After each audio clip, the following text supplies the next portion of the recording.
Am I the a-hole for throwing my niece, her husband, and their infant daughter out of my house?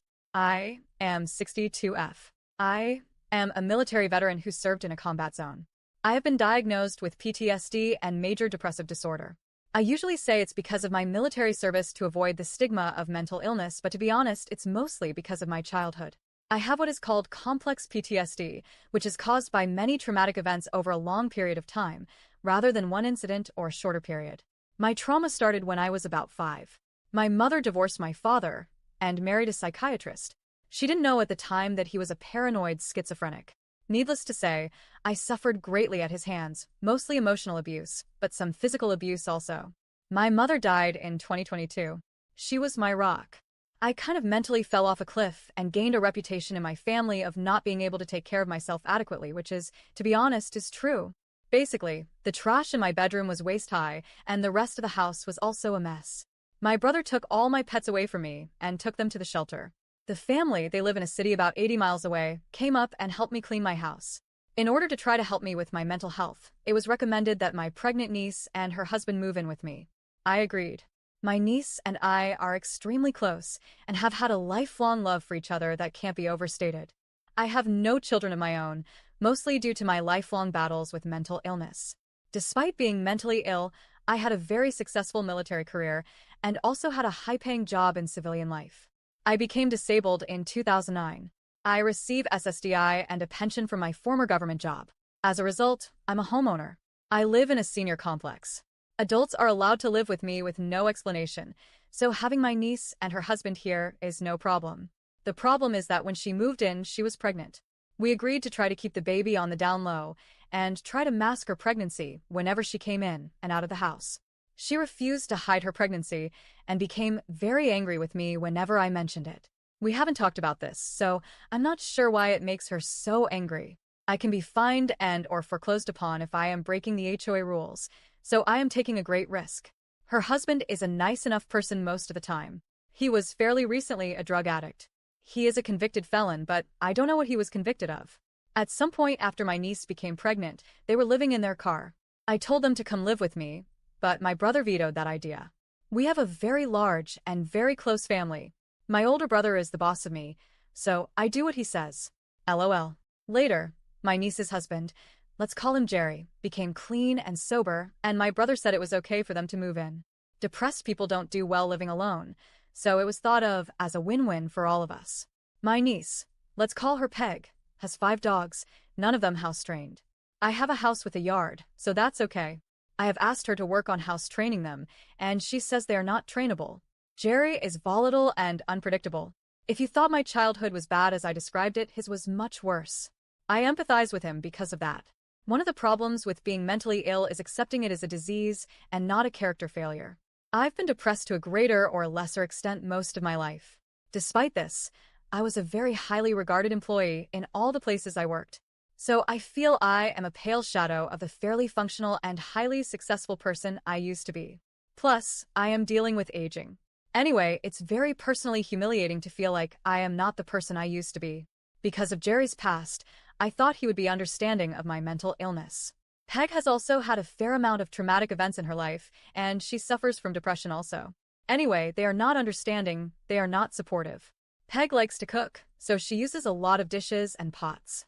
Because she was pregnant and now a new mom, she would use that as an excuse for not cleaning up.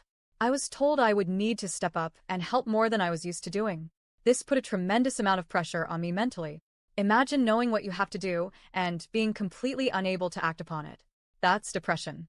Anyway, it came to a head, as I knew it would from before the time they moved in. I failed to meet their expectations as to keeping the house clean, including the floors. I have all tile and laminate, but I had 5 dogs and 6 puppies peeing and pooping on my floors.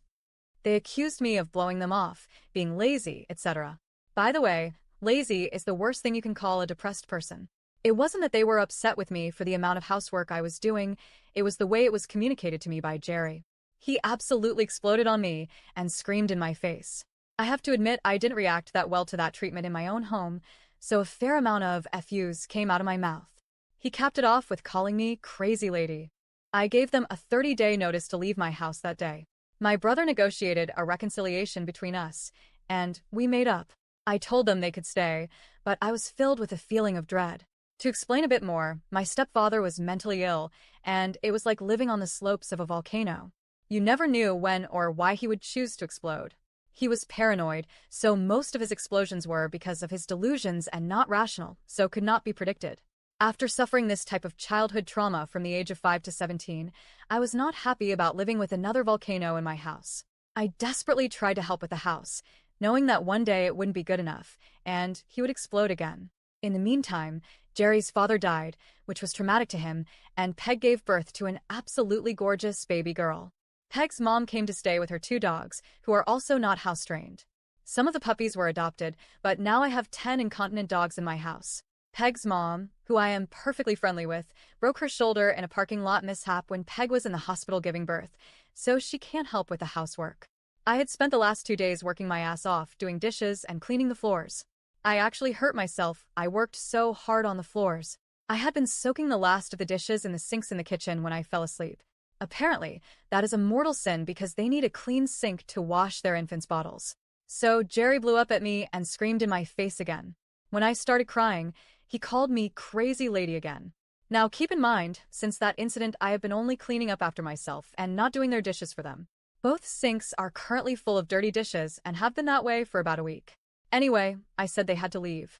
After living in a traumatic situation for basically my entire childhood, I refused to live like that again.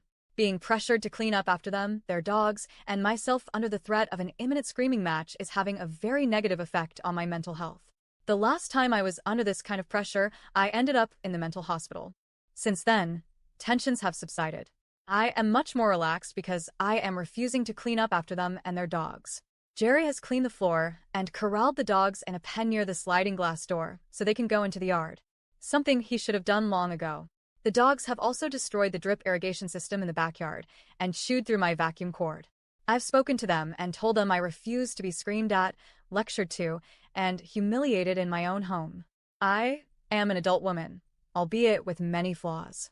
They seem to think I should want them to stay because I can't take care of myself. They said they were leaving, and Jerry used a tone like it was a threat. I calmly said, okay. Jerry's father died, as I have said, and he says he is inheriting a large amount of money as a result.